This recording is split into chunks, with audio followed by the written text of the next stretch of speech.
Hello friends, welcome back to my channel. और high school का board exam आने वाला है, जिसका पेपर है शायद 25 को है, साइंस का। तो साइंस में जो इम्पोर्टेंट इम्पोर्टेंट क्वेश्चंस हैं पूरे के सिलेबस से, वो हम डिस्कस करेंगे, कौन कौन से आ सकते हैं, संभावना क्या है। तो पहला चैप्टर है कि प्रकाश का परावर्तन। प्रकाश का परावर्तन आप लोग अच्छे से पढ़ लीजिएगा, नहीं पढ़े होंगे तो मेरे चैनल पे पढ़ा है पूरा डिटेल में। तो इसमें क्या है, दर्पण। दर्पण इसमें मेन जो है, दर्पण का फोकस दूरी निकालने के लिए आता है, एफ का मान निकालने के लिए, स्मॉल एफ का मान निकालने के लिए आता है। ठीक है, ये है इसमें प्रकाश का परावर्तन में। और परावर्तन का नियम भी देख लीजिएगा, ये बहुत इंपॉर्टेंट क्वेश्चन है। और साथ ही साथ इसमें लीनियर मैग्निफिकेशन यानी कि एम, जो आप लोग फार्मूला पढ़े हैं, M is equal to minus V upon you. ठीक है, माइनस भी अपान यू, ये है। ये कुछ ये इसका डेरिवेशन देख लीजिएगा, इसका डेरिवेशन बहुत बार पूछा गया है। ठीक है, 2014 में पूछा गया था, और आपका उससे बाद भी पूछा गया, 18-21 में पूछा गया। तो आप लोग ये जरूर देख लीजिएगा, इसका डेरिवेशन देख लीजिएगा। इसको बोलते हैं रेखीय आवर्धन, एम इज इक्वल टू रेखीय आवर्धन होता है, लीनियर मैग्निफिकेशन बोलते हैं इंग्लिश में। ठीक है, तो परावर्तन का नियम पढ़ लीजिएगा। और दर्पण, और उसमें दर्पण का जैसे एक फार्मूला होता है ना, अवतल दर्पण के लिए फार्मूला क्या होता है, 1/v plus 1/u is equal to 1/f, यानी कि 1/v plus 1/u v is equal to upon 1/f। इससे रिलेटेड बहुत क्वेश्चन आता है, वो 2 नंबर में या 2 नंबर में शायद आता है कि 4 नंबर में आता है। तो आप लोग ये पढ़ लीजिएगा। अब आगे बढ़ते हैं कि दूसरा क्या है, प्रकाश का अपवर्तन। प्रकाश के अपवर्तन में अब सेकेंड चैप्टर है, प्रकाश का अपवर्तन यानी कि रिफ्रैक्शन ऑफ लाइट। तो इसमें आपको जैसे परावर्तन में क्या पढ़ते हैं हम लोग, दर्पण पढ़ते हैं। तो दर्पण के लिए आप लोग निकाले 1/f निकालना था। इसमें भी वही है, प्रकाश का अपवर्तन में आपको लेंस का निकालना होगा, डायप्टर निकालना होगा, उसका क्षमता निकालना होगा, मैग्निफिकेशन निकालना होगा। ठीक है, एम इज इक्वल टू आई अपान ओ होता है, या फिर एम इज इक्वल टू ये भी माइनस भी अपान यू होता है। ठीक है, तो इसके लिए निकालने के लिए आपको आता है कि प्रतिबिंब की लंबाई निकालिए, रेखीय आवर्तन जैसे होता है, रेखीय आवर्तन बराबर होता है, यानी कि एम इज इक्वल टू होता है आई अपान ओ। ठीक है, यानी कि आई क्या होता है, इमेज प्रतिबिंब की लंबाई होती है, और ये है ओ है वस्तु की लंबाई। तो इससे रिलेटेड क्वेश्चन आता है कि इसका आवर्धन इतना है, और प्रतिबिंब की या फिर क्या बोलते हैं उसकी वस्तु की लंबाई याद कीजिए। तो आप इस फार्मूले को रख के निकाल सकते हैं, 2 नंबर में आता है या फिर बहुविकल्प में आता है। अब इसमें सबसे इम्पोर्टेंट क्या आता है कि इसमें क्रांति कोण क्या बोलते हैं उसको, अपवर्तनांक निकालने के लिए आता है, एन का मान निकालने के लिए। ठीक है, वायु के सापेक्ष किसी द्रव का, एक क्वेश्चन आता है, बहुत बार पूछा गया है कि वायु के सापेक्ष किसी द्रव का क्रांतिक कोण 45% है। ठीक है, द्रव का कोण कितना है, साइन सी का मान दिया है, सी का मान दिया, क्रांतिक कोण कितना दिया है, 45 अंश। तो इसमें क्या बोलता है, अपवर्तनांक, उस द्रव का अपवर्तनांक ज्ञात कीजिए। वायु के सापेक्ष किसी द्रव का क्रांतिक कोण 45 अंश है, तो उस द्रव का अपवर्तनांक ज्ञात कीजिए। तो आप फार्मूला पढ़े होंगे कि वायु के सापेक्ष द्रव का अपवर्तनांक क्या होता है, 1/sin c। ठीक है, तो वहां पे यहाँ पे रख देंगे साइन 45 अंश का मान रख देंगे, साइन यहाँ पे साइन 45 अंश का मान रख देंगे, तो कितना आएगा, 1/√2 यानी कि √2। ये बहुत बार क्वेश्चन पूछा गया है, बहुविकल्पी में साथ पूछा जाता है, तो आप लोग ये देख लीजिएगा। अब इसमें आगे बढ़े हम लोग कि इसमें एक क्वेश्चन पूछता है, मृग मरीचिका की घटना को मतलब क्यों दिखाया जाता है, रेगिस्तान में मरीचिका दिखाई देती है, इसका कारण स्पष्ट कीजिए। तो आपको इसमें वीडियो में चैनल पे क्लिक करेंगे, वीडियो में आपको मिल जाएगा मृग मरीचिका का कारण। ठीक है, तो आप लोग उसको जरूर देख लीजिएगा, बहुत ही इंपॉर्टेंट क्वेश्चन है। और एक क्वेश्चन है, हीरा क्यों चमकता है, तो वो भी आप लोग देख लीजिएगा। इसमें पूर्ण आंतरिक परावर्तन होता है, अपवर्तन का नियम होता है, अपवर्तनांक होता है, क्या बोलते हैं, साइन सी निकालने के लिए। तो ये प्रकाश का अपवर्तन में ये सब होता है। ठीक है, तो आप लोग जरूर देख के जाइएगा प्रकाश का अपवर्तन में, अपवर्तन का नियम, और स्नेल का नियम शायद उसको बोलते हैं, और प्रकाश का अपवर्तन का नियम, और ये वस्तु का प्रतिबिंब निकालने के लिए। अब मृग मरीचिका तो जरूर देख लीजिएगा। ठीक है, अब आगे बढ़ते हैं। तीसरा क्या है, मानव नेत्र की दृष्टि। मानव नेत्र तथा दृष्टि दोष। और इसमें इससे पहले प्रकाश का अपवर्तन में आप लोग प्रिज्म भी बहुत इंपॉर्टेंट क्वेश्चन, बहुत ज्यादा इंपॉर्टेंट, इसमें वर्ड विक्षेपण आता है, प्रकाश का वर्ड विक्षेपण आता है और प्रकाश का विक्षेपण आता है। ठीक है, तो ये आप लोग जरूर देख लीजिएगा। प्रिज्म का क्यों लाइट को जो है वो लाइट को क्यों डाइवर्ट करता है, ऐसे आ रही है फिर यहाँ पे। ठीक है, तो ये जरूर पढ़ लीजिएगा आप लोग। अब हम लोग चलेंगे इसमें मानव नेत्र तथा दृष्टि दोष। मानव नेत्र तथा दृष्टि दोष में आप लोग को इम्पोर्टेंट क्या है, पहले तो आप मानव नेत्र का संरचना आप लोग जरूर पढ़ के जाइएगा, फिक्स है वो आएगा ही आएगा। मानव नेत्र का संरचना कैसे कैसे काम का, इसमें क्या क्या होता है, कार्निया और सब सब सब याद कर लीजिएगा। और इसमें क्या होता है, दृष्टि दोष क्या होता है, मेन इसमें क्वेश्चन क्या है, पहले ही क्वेश्चन पूछ देता है दृष्टि दोष क्या होता है, तो आप लोग वो भी जरूर देख लीजिएगा। दृष्टि दोष क्या होता है और दृष्टि दोष कितने प्रकार के होते हैं, दूर दृष्टि दोष, निकट दृष्टि दोष, और सबसे ज्यादा उसमें दूर दृष्टि दोष पूछता है और इसका कारण और इसका निवारण पूछता है। ठीक है, अब आगे बढ़ते हैं हम लोग। मानव नेत्र, मानव नेत्र में आपको पूरा संरचना बताना पड़ेगा, आपको मानव नेत्र का संक्षिप्त वर्णन कीजिए, ऐसे ही पूछता है। तो आप लोग को उसका आरेख याद करके जाना है, प्रैक्टिस करिएगा एकदम बना बना के, आराम से आ जाएगा, बहुत ज्यादा हार्ड नहीं है। इसमें पूरा उसको लिखना पड़ेगा कि नेत्र लेंस क्या होता है, अंत बिंदु क्या होता है, थोड़ा थोड़ा उसका डिटेल, थोड़ा एक एक लाइन में डिटेलिंग लिख दीजिएगा। ठीक है, अब हम लोग सूक्ष्मदर्शी और दूरदर्शी चौथे चैप्टर की बात करें तो इसमें ज्यादा कुछ तो नहीं पूछता है, इसमें सूक्ष्मदर्शी और खगोलीय दूरदर्शी में अंतर पूछता है। ठीक है, तो वो आप लोग जरूर देख लीजिएगा। और इसमें क्या बोलते हैं, सरल सूक्ष्मदर्शी किसे कहते हैं, इसका सिद्धांत क्या है, ये और इसका आरेख बनाकर समझाइए। ये भी बहुत इंपॉर्टेंट क्वेश्चन है, सरल सूक्ष्मदर्शी किसे कहते हैं, तो आप लोग ये भी देख लीजिएगा। इससे रिलेटेड कोई क्वेश्चंस भी आते हैं, इसका प्रतिबिंब का बनना इसमें बहुत ज्यादा आता है। खगोलीय दृष्टि के साथ साथ इसका प्रतिबिंब का बनना कैसे बनता है, इसका आरेख बनाकर देख ली, तो आप लोग ये पढ़े ही होंगे। और इसमें एक क्वेश्चन है कि यौगिक सूक्ष्मदर्शी क्या होता है, यौगिक सूक्ष्मदर्शी का किरण आरेख बनाइए, तो ये भी बहुत ही इंपॉर्टेंट हो जाता है। इसके बोर्ड एग्जाम के मध्य 5 नंबर में आता है, लास्ट में आता है, अथवा करके में आता है। ठीक है, आवर्धन क्षमता निकालने के लिए, तो ये लोग आप लोग देख लीजिएगा। अब हम लोग बात करेंगे 5वां विद्युत। विद्युत में क्या है, पहले तो इसमें ये 1 नंबर में बहुत सारे क्वेश्चन आते हैं, जैसे कि विद्युत आवेश का मात्रक क्या होता है, तो ऑप्शन देगा जूल, कूलाम, वोल्ट, एम्पियर। तो आप लोग मतलब इसका सही टिक करने के लिए आता है बहुविकल्पी में, तो इससे इसका आंसर होगा कूलाम। ठीक है, ऐसे ही बहुत से आते हैं, ओम का नियम आता है, वो 1 नंबर में आ जाएगा। ओम का नियम इसमें बताइए क्या होता है, I equal to V into R होता है, या फिर R equal to V into I होता है, या V equal to I R होता है, तो ये आप लोग देख लीजिएगा। अब इसमें बात करें कि इसमें सबसे मेन टॉपिक क्या है, ओम का नियम, ओम्स लॉ। ओम्स लॉ बहुत बार पूछा गया है, यानी कि V equal to I into R. ठीक है, यानी कि किसी अगर ताप दाब में परिवर्तन ना किया जाए तो उसका जो वोल्टेज होता है वो धारा के अनुक्रमानुपाती होता है, और अनुक्रमानुपाती नियतांक घटता है तो आर आ जाता है। ठीक है, तो ये आप लोग बढ़िया से लिख दीजिएगा। इसमें आपको चालक और अचालक पहचानने के लिए आएगा कि कौन सा विद्युत का चालक है, कौन सा विद्युत का अचालक है। ठीक है, अब इसमें क्या होता है, इसमें विद्युत में आपको सीरीज पूछ लेगा। सीरीज यानी कि पैरेलल सीरीज क्या होता है, कि जैसे यहाँ पे ये रेजिस्टेंस लग जाएगा इधर इधर, और एक ये रेजिस्टेंस लग गया, एक ये रेजिस्टेंस लग गया। ठीक है, तो ये 1 ओम का है मान लीजिए, ये 2 ओम का है, ये 3 ओम का है, और यहाँ से विद्युत बह रही है, तो इसका निकालने के लिए आ जाएगा कि पूरा रेजिस्टेंस कितना लगा। तो ये पहले क्या है, तो ये किस श्रेणी का है आपको पता होना चाहिए, समांतर श्रेणी का है या फिर श्रेणी क्रम का है, यानी पैरेलल में है या फिर सीरीज कॉम्बिनेशन में।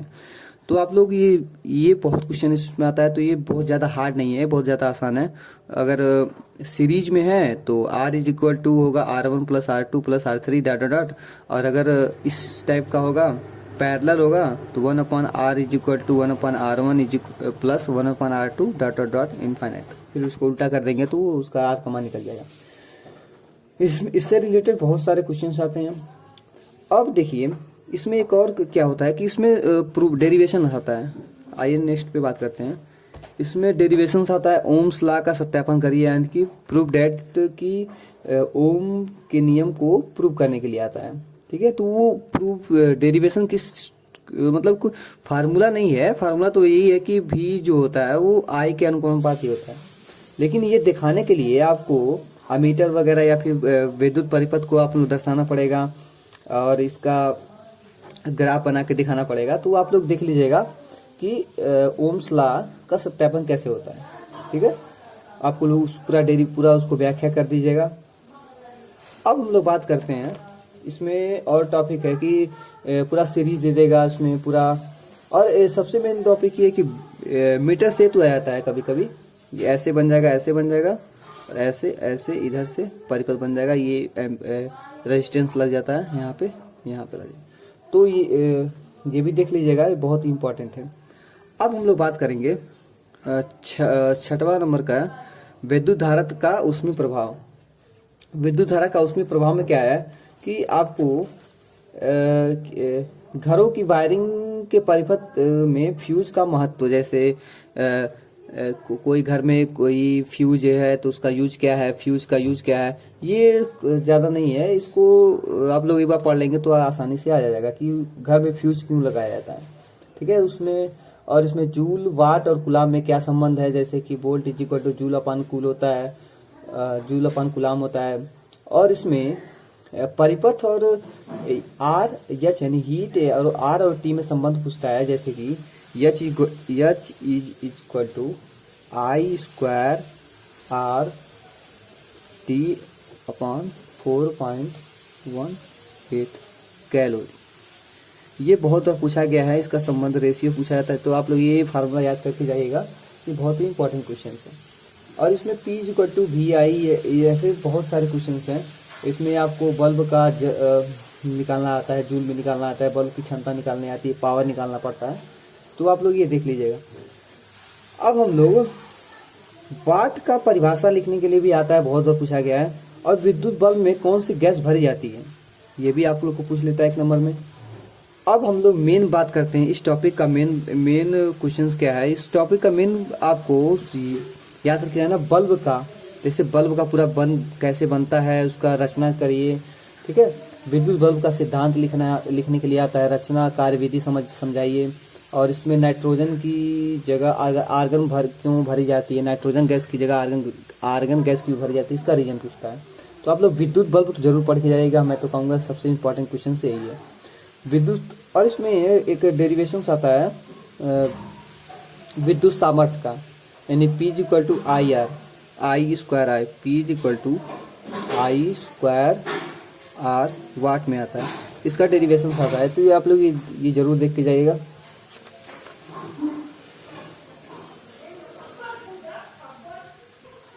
अब हम लोग बात करेंगे विद्युत धारा का चुंबकीय प्रभाव। इस विद्युत धारा का चुंबकीय प्रभाव में सबसे पहले तो आपको मात्रक याद करना होगा कि मात्रक होता है कि 1 टेस्ला बराबर कितना होता है। तो आप 1 टेस्ला बराबर 1 वेबर प्रति मीटर स्क्वायर के बराबर होता है। ये सब कॉमन सेंस वाली बात है, ये सब आप लोग पढ़ लीजिएगा। विद्युत धारा का उत्पन्न करने की युक्ति क्या है, ये इससे पूछ लेता है क्वेश्चन। जनित्र होता है। और इसमें दाएं हाथ के अंगूठे का नियम आता है। ठीक है, दाएं हाथ के अंगूठे का नियम, कोई पेचकस पकड़ के ऐसे घुमाया जाता है तो धारा। और इसमें लेंज का नियम तो बहुत ही इंपॉर्टेंट क्वेश्चन से बहुत बार पूछा गया है 2 नंबर में। ठीक है, लेंज का नियम बहुत बार आता है। अब हम लोग बात कर रहे हैं कि ये धारावाहिक प्रणालिका में चुंबकीय बल रेखाएं, जैसे ये धारावाहिक प्रणालिका है ऐसे ऐसे ऐसे। ठीक है, तो ऐसे इसमें विद्युत धारा बहती है। ये आप लोग को पढ़ाया गया होगा, क्या बोलते हैं, विद्युत धारा चुंबकीय बल रेखाएं क्या होती हैं, ये आप लोग को पढ़ाया गया होगा। तो ये जरूर पढ़ के जाएगा। और सबसे इंपॉर्टेंट क्वेश्चन में है फ्लेमिंग का बाएं हाथ का नियम। ठीक है, फ्लेमिंग के बाएं हाथ का नियम, तो ये तो जरूर पढ़ के जाइएगा। और इसमें इंपॉर्टेंट तो ज्यादा कुछ नहीं है, मैं बताना चाहूंगा कि इसमें वैद्युत मोटर और वैद्युत जनरेटर में के बीच में क्या अंतर है, ये भी आप लोग जरूर पढ़ लीजिएगा, वैद्युत मोटर और वैद्युत जनरेटर में। ठीक है, इसमें कुछ न्यूमेरिकल्स भी आते हैं, जैसे कि एक फार्मूला आप लोग जरूर रट के जाइएगा, याद करने की जरूरत नहीं है, रट के जाइएगा। F is equal to BIL sine theta, BIL sine theta, BIL sine theta. F क्या है, फोर्स है कि इलेक्ट्रिसिटी जल रही है, कोई धारावाही चल रही है तो उसमें कितना फोर्स लग रहा है। ये क्या है, B इक्वल टू क्या है, चुंबकीय क्षेत्र की तीव्रता है। आई है धारा है, एल है लंबाई, तार की लंबाई है, थीटा क्या है, किस कोण पे रखा गया है, जैसे ये रखा है, ये धारावाही रखा गया तो इसका कोण है, ठीक है, ये थीटा कोण है। ये इसका डेरिवेशंस भी है ये रखने के लिए। इसको हम लोग हम लोग बोलते हैं इसने कौन सा नियम, एक सेकंड, इसको बायो-सेवर्ट का नियम बोलते हैं कि एक धारावाही है, उसमें उसके निकट वैद्युत क्षेत्र की तीव्रता कितनी होती है, तो बी जो होता है वो साइन थीटा के अनुपाती होता है, ठीक है। और ये जब अनुपाती हम लोग हटाते हैं तो इसका डेरिवेशन तो नहीं है, बस आपको बायो-सेवर्ट का नियम याद करके जाना है।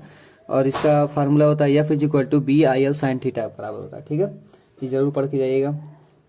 इसमें मैक्सवेल का दक्षिणावर्त पेंच का नियम, ठीक है, एक स्क्रू को कस रहे हैं तो दक्षिणावर्त ऐसे इस टाइप रोटेशन कर रहे हैं, तो उसमें उसका नियम आप लोग पढ़ाया गया होगा, तो आप लोग उस देख लीजिएगा जरूर।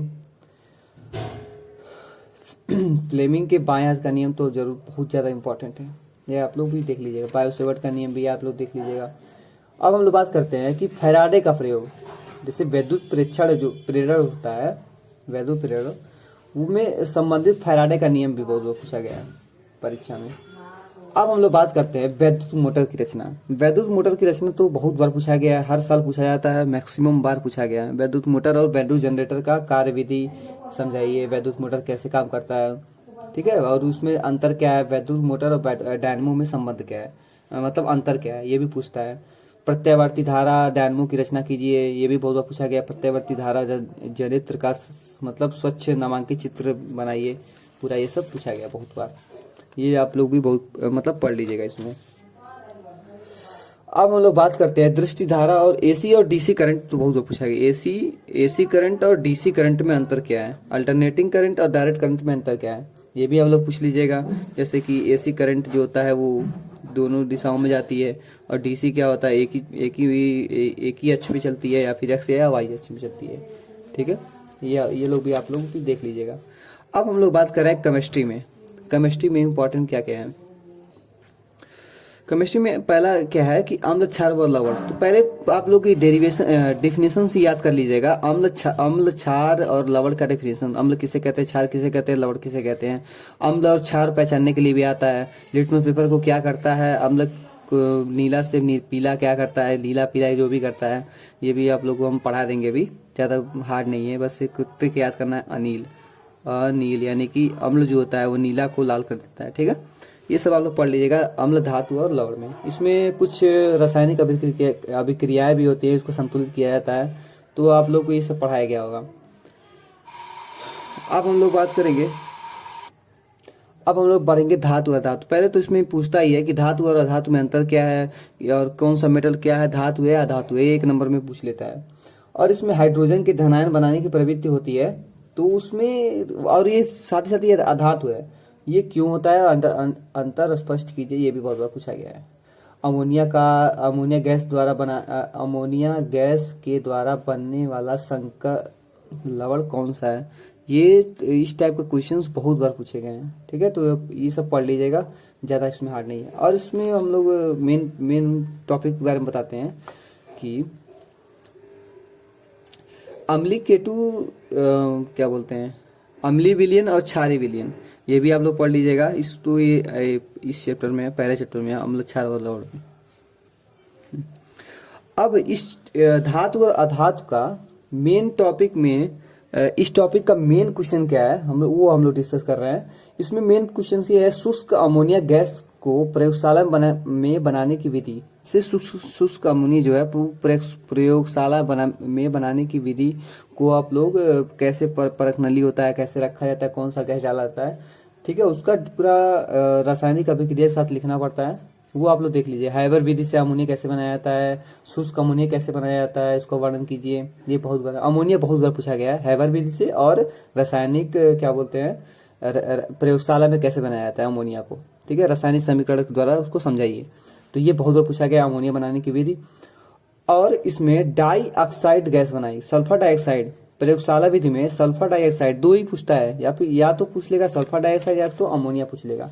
तो इस चैप्टर का, धातु और अधातु चैप्टर का, दो क्वेश्चन बहुत मेन है, एक अमोनिया बनाने की विधि और दूसरा क्या है, सल्फर डाइऑक्साइड बनाने की विधि। और हैबर विधि से, ये अमोनिया तो हैबर विधि से बनाया जा सकता है, और सल्फर डाइऑक्साइड, बस दो ही पूछता है, अमोनिया बनाने की विधि और सल्फर डाइऑक्साइड बनाने की विधि। अब हम लोग बात करते हैं धातु कर्म। धातु कर्म में सबसे पहले तो मेन क्वेश्चन वात्या भट्टी है। जैसे इसमें वात्या भट्टी का सचित्र वर्णन कीजिए। इसमें वात्या भट्टी तो बहुत कम पूछा जा रहा है, तो इस पे आप लोग मतलब पढ़ के चले जाइएगा, क्या पता आ जाए। इसमें गालक किसे कहते हैं, इसको अंतर स्पष्ट कीजिए। अम्लीय गालक किसे कहते हैं, इसकी क्रिया विधि बताइए, रासायनिक अब क्रिया बताइए, ये सब पूछता है धातु कर्म में। ठीक है, गालक। और इसमें निस्तापन और तथा भर्जन में क्या अंतर है। जैसे किसी धातु, कोई कच्चा पदार्थ ले गया है, उसमें निस्तापन किया जाता है, भर्जन किया जाता है, तो उसको उसमें अंतर क्या है, भर्जन क्या है, ये भी पढ़ लीजिएगा। भर्जन और निस्तापन जरूर पढ़ लीजिएगा। धातुमल क्या होता है, ये सब होता है। धातुओं का सांद्रण होता है, ये भी पढ़ लीजिएगा। तांबे के दो मुख्य अयस्कों के नाम लिखने के लिए भी आ जाता है। और इसमें मिश्र धातु भी पूछता है, मिश्र धातु किसे कहते हैं, दो मिश्र धातुओं के नाम बताइए, वो उनकी रचना बताइए। तो ये आप लोग पढ़ लीजिएगा, मिश्र धातु किसे कहते हैं। और इसमें एक क्वेश्चन और इम्पोर्टेंट क्वेश्चन है, बहुत बार पूछा गया है। फफोलेदार तांबे के शोधन की विद्युत अपघटनी विधि बताइए। जैसे कि ये आप यहाँ पे ऐसे बनाया जाता है, यहाँ पे कोई क्या बोलते हैं उसको, इलेक्ट्रोड वगैरह रखा जाता है, इसको लाइन से कनेक्ट किया जाता है। ये आप लोग पढ़ाया गया होगा, पढ़ाएंगे नहीं विस्तृत में, बस इंपॉर्टेंट क्या क्वेश्चन है, आप लोग की तैयारी होगी कि नहीं, ये हम लोग इस पे हम लोग वीडियो बनाए। ठीक है, अयस्कों का सांद्रण, अयस्कों का निस्तापन, निष्कर्षण, ये सब पढ़ लीजिएगा आप लोग। ठीक है, इस वाले चैप्टर में बस इतना, यही इम्पोर्टेंट है। अब तत्वों का वर्गीकरण। तत्वों का वर्गीकरण में सबसे इम्पोर्टेंट ये होता है कि न्यूलैंड का अष्टक नियम क्या होता है। ठीक है, न्यूलैंड का अष्टक नियम, आधुनिक आवर्त सारणी नियम लिखिए, आवर्त नियम लिखिए। ठीक है, ये बहुत बार पूछा गया। आधुनिक आवर्त नियम, आधुनिक आवर्त नियम, ये जरूर पढ़ लीजिएगा, ये बहुत इंपॉर्टेंट क्वेश्चन है। ये ज्यादा नहीं है तो 1-2 नंबर पूछता है। ठीक है, इसमें तत्वों का वर्गीकरण में सबसे में आता है क्वेश्चन से, मेंडलीव का आवर्त सारणी के गुणों तथा दोषों के उल्लेख कीजिए। जैसे मेंडलीव ने जो आवर्त सारणी दी थी, उसमें कुछ अच्छी भी चीजें हैं, कुछ बुरी भी चीजें हैं, यानी कि उसमें गुणे भी हैं और दोषे भी हैं। ठीक है, तो उन दोनों का व्याख्या करने के लिए आता है। बहुत बार पूछा गया मेंडलीव के मूल आवर्त सारणियों के दोष। ठीक है, ये सब बहुत बार पूछा गया है।